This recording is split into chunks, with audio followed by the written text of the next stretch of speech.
Bona tarda. Avui estem amb en Josep Maria Larroya. En Josep Maria Larroya és un paratà amant de la natura. Autodidacta, el seu afany per aprendre i comprendre els elements de la natura que ens envolten han fet que tots aquests anys es tradueixin principalment en unes cròniques diàries de les seves visites per la llera del Tenes al seu pas per Parets, que publica diàriament a Facebook, i on molts aprenem coses que no sabíem relacionades amb la natura autòctona, i on també descobrim animals, insectes i plantes que desconeixíem que eren capaces de sobreviure en un entorn tan hostil com el que es va transformar el Tenes al seu pas pels municipis del Baix Vallès. Bona tarda, Josep Maria. Bona tarda. Fa unes dècades, la vall del Tenes es va transformar en un abocador i un desaigüe on les empreses abocaven totes les restes químiques al riu. Des de fa uns anys s'està treballant en la recuperació del Tenes i en crear noves eines per protegir aquest espai tan important com a corredor biològic de noves amenaces. Creus suficient l'esforç de les administracions en aquest sentit? Bueno, suficient, impossible. No hi ha res suficient per aquest riu. És que ja per començar ja l'hem destrossat des d'un bon començament, com has dit tu.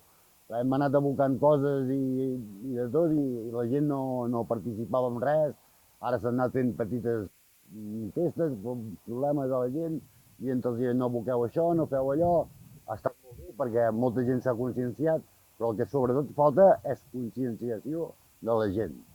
I llavors una altra cosa molt important és no tocar el riu. Això ho tinc claríssim. Els especialistes asseguren que les lleres dels rius són els darrers corredors biològics que s'han de protegir i alerten de que no ens podem permetre la seva invasió i desaparició. Creus que la ciutadania està madura, una mica més arrel del que estaves dient, per entendre que la llera del riu no es pot convertir en un parc fluvial per compartir entre humans i la biodiversitat que composa la llera? No, de cap manera. Aquest riu, per exemple, no és un besòs, que és molt més ample.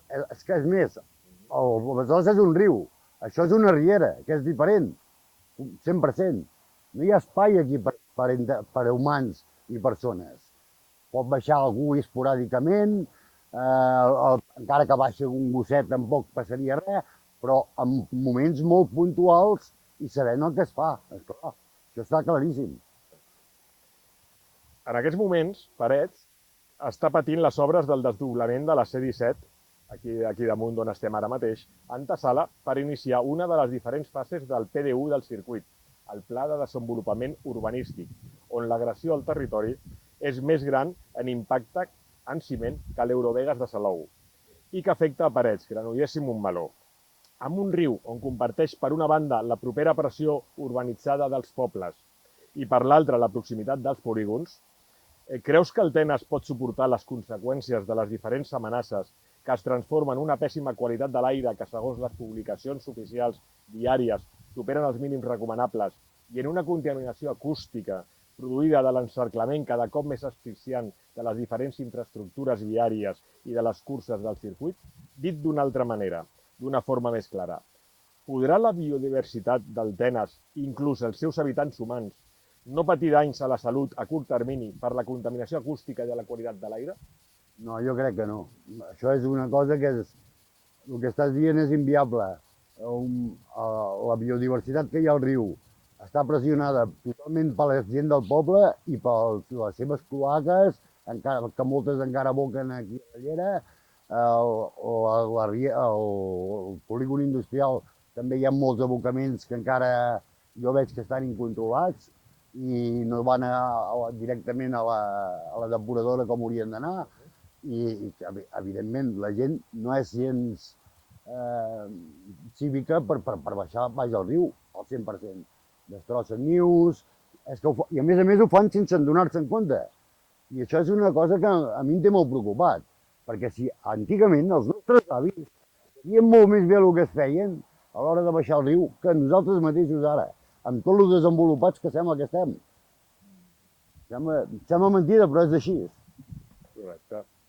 Ara, l'Ajuntament de Parets té pressupostat uns 2 milions d'euros per millorar, entre cometes, la llera del riu. Després d'algunes queixes veïnals, el consistori ha iniciat una consulta popular sota el títol Viu al riu Tenes, projecte de recuperació ecològica, paisatgística i social. La proposta A es titula Un entorn per l'ús social i la restauració ecològica, i on ens diu que l'actuació permetrà l'accés de persones i mascotes per la riba dreta i pel parc fluvial. Creus compatible la restauració ecològica que proposen amb l'accés de persones i mascotes? Bueno, aviam, això és un tema que també vam deixar en el seu moment bastant aclarit. Dèiem la part dreta del riu. La part dreta del riu és sempre, encara que els biòlegs i aquesta gent diguin que no, és on te surt el sol i és on els primers rajos de sol estan tocant. Per tant, és una de les millors que hi ha a la llera d'aquest riu. Jo quasi bé preferiria que es fes pel costat dels polígons, si s'ha de fer alguna cosa, o per l'altre costat, encara que la gent hagués de travessar el pont, que no pas aquesta part d'aquí, que aquesta part d'aquí, per mi és molt més bona. Doncs la proposta B fa més por i es titula Un parc urbà i urbanitzat a la vora del riu. Ens parla de construir estructures per a usos diversos com zona de jocs, un mercat a l'aire lliure o celebrar-hi esdeveniments culturals i esportius.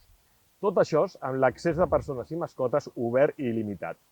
Creus que l'Ajuntament hauria d'estar legitimat per incloure en la consulta popular una proposta que va clarament en contra de la supervivència de la biodiversitat del Tenes i on els experts coincideixen en el greu perill que pot suposar per a tots, humans, fauna i natura, si s'acaba destruint o minvant greument aquests corredors naturals?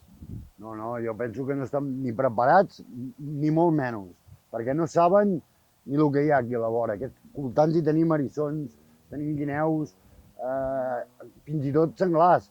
La gent es pot fer un susto només amb un senglar que hi hagi per aquí. L'altre dia, per exemple, va venir la regidora riu amunt i sense saber-ho, mira, hem vist polles d'aigua, però si de polles d'aigua n'hi ha hagut tota la vida.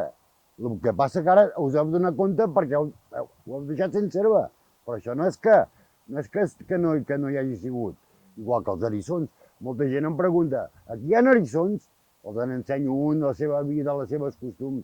I llavors em diuen, l'altre dia vaig veure un i vaig donar la volta perquè per no xafar, perquè sabia que el molestaria. Però, evidentment, també hi ha l'altra contrària que, a més d'això, li faran una puntada de peu I clar, això no és compatible. Persones amb bèsties, avui en dia hi ha molt pocs que estem, com aquell qui diu, sensibilitzats amb treballar-hi. Llavors, s'ha de sensibilitzar la gent, primer perquè puguin viure. La gent, mentre tenen una tele i mentre tenen una casa on poden fer una barbacoa i això, llavors això ho obliden, tot això s'olvida. No hi ha... Així com jo aquí estic cada dia, perquè hi soc cada dia del món, ja quan fallo algú ja em pregunta i no vols venir, què et passa? Doncs no és el mateix viure-ho dia a dia que viure una estoneta. No és el mateix. Correcte. I a tot això, en aquesta consulta popular, tu hi has votat? Sí, vaig votar. Molt bé. Vot és secret, no te'l preguntaré pas. Explica'ns com et va sorgir la idea de publicar diàriament al Facebook les teves rondes pel riu i altres entorns. Bueno, primer la gent em demanava fotos de serps, de bèsties que doncs eren inusuals veure al diari, i d'això vaig començar doncs, a passar fotos a la gent i a entitats com l'Escola de la Natura o a cedir-les. Llavors va sortir això del Facebook i un company meu em va dir fes-te'n un i publica tot el que creguis bé o malament. I al principi només posava la foto amb el que era i això. Però vaig pensar, aquí et quedes curt. M'agradaria que la gent sapigués més de tot això. I vaig anar explicant primer doncs, el sistema aquàtic, el sistema terrari, a l'aire, doncs, les tres formes de vida que tenim, i llavors vaig anar explicant cada bèstia el que feia, i la gent, doncs, mira, s'ha anat abocant de mica en mica, veig que m'ha donat un bon resultat, perquè la veritat no m'esperava que tanta gent em conegués, jo era un desconegut total que voltava per aquest riu com un llop solitari. Sí. No, és cert que això s'ha anat en progressió cap amunt, un boca-orella total, i són molts el que ja és un vici que hem adquirit, doncs, entrar al Facebook i veure, aviam el Josep Maria que ha publicat avui, què ens explica de nou, no? Per tant, jo crec que estàs fent un treball, una tasca pedagògica molt important per tots els neòfits que ens agrada la natura però que en sabem molt poc d'ella, no? Bé, em consta que et segueix un munt de persones i que les teves descripcions, opinions, tenen la seva influència. Aquest augment de la popularitat, per dir-ho d'alguna manera, per la teva tasca informativa, que ara em feia referència, i de divulgació, s'ha transformat en més seguidors o en més enemics? Bueno, clar, més seguidors però també enemics que poder ja hi eren i desconeixia, això està segur. Però la veritat és que estic força content de que la gent em segueixi i miri el que ja té, el que tenen a parets, cosa que jo ja pensava que ho donava per suposat, que era una cosa que ho sabia tothom. Jo ho posava per explicar-ho i tal, però la gent, quan veig que em trobo pel carrer i em diuen no, allò què és, un pollancre o un om? I jo penso, com pot ser que no ho sàpiguen? Llavors, el que intento és buscar les coses més senzilles i explicar-les bé perquè de la manera que la gent ho entengui, perquè sàpiguen el que tenen al voltant. El que més em rebenta d'aquest problema és que no hi hagi prou coneixement de l'entorn nostre, perquè jo ho dono una cosa que és pressuposada. Ho dono per suposat que té que ser així. Nosaltres, una figuera, una noguera, un pi, un pibord, coneixíem tot, almenys a casa meva. I el que trobo estrany és que la gent ara no sàpiguen el que és una cosa o el que és una altra. Sí, potser també falta una mica de respecte, no? No dic tothom, no vull dir tothom, però sí que hi pot haver-hi un percentatge, gran o petit, vull creure que petit, que tu pots donar alguna localització, de dir, escolta, aquí podeu veure això, o aquí podeu veure allò, i que la gent, aquest percentatge, doncs, no ho respecti, es vulgui apropar massa, vulgui tocar l'animaló, vulgui tal, i això, com ho veus, això? Jo sempre he posat de sota els meus posts, he posat, si ho aneu a veure, vigileu a l'entrar aquí o vigileu, entreu per allà, perquè és una cosa que sempre ho he dit, ja de cara, jo com que jo no ho faria, no penso tampoc que ho hagi de fer la gent, però en cas de ser un embitxo molt estrany o si aneu, vigileu, aneu-hi tal hora o amagueu-vos per aquí i per allà abans d'arribar-hi. Ja ho poso així expressament, pensant que la gent em farà cabal. Jo ni menys m'havia pensat mai que la gent aniria a destrossar una cosa que jo he posat al meu Facebook per anar a veure. La veritat és que no. És que a mi no se m'acudiria. Sé que hi ha un niu en puesto, el que faig és respectar-ho. Bueno, em consta que s'ha acompanyat de molta gent que t'ho ha demanat, a veure alguns ocells, a veure algunes serps. Clar, quan estan amb tu és evident que si no saben actuar o no saben què fer, evidentment ja estàs tu doncs, per ensenyar-los com que han de fer, per no molestar, per no ser invasius amb el territori. No? El problema potser ve quan no hi ets tu, quina feina o quina tasca s'hauria de fer per tal de conscienciar la gent. No? No, jo, tots els que he portat, ja molt abans ja ho hem parlat, ja s'ha parlat això, aquest tema ja s'ha parlat. I llavors sempre els he dit, si veniu sense mi, feu-ho així, deixant, o, sisplau, aviseu-me si veieu que no hi és, per jo sapiguer-ho. És a dir, inclús me'n passen informació. Oita, Josep Maria, ens hem acostat per allà i hem vist que allò no hi és. Què ha passat? Hosti, gràcies. Doncs mira, demà hi vaig a mirar-ho, perquè potser estic en un altre puesto. En col·legis, el mateix. Amb els nanos s'ha de ser el més proper possible, però també ensenyar-los a respectar-ho tot. Però tot. Perquè jo amb això sí que ho tinc, és una cosa que tinc sagrada. Jo els agafaré una serp, els deixaré que la toquin, sapiguent segur que no hi ha cap perill de cap mena. Tot i que alguns es pensin que sí, que hi pot haver un perill.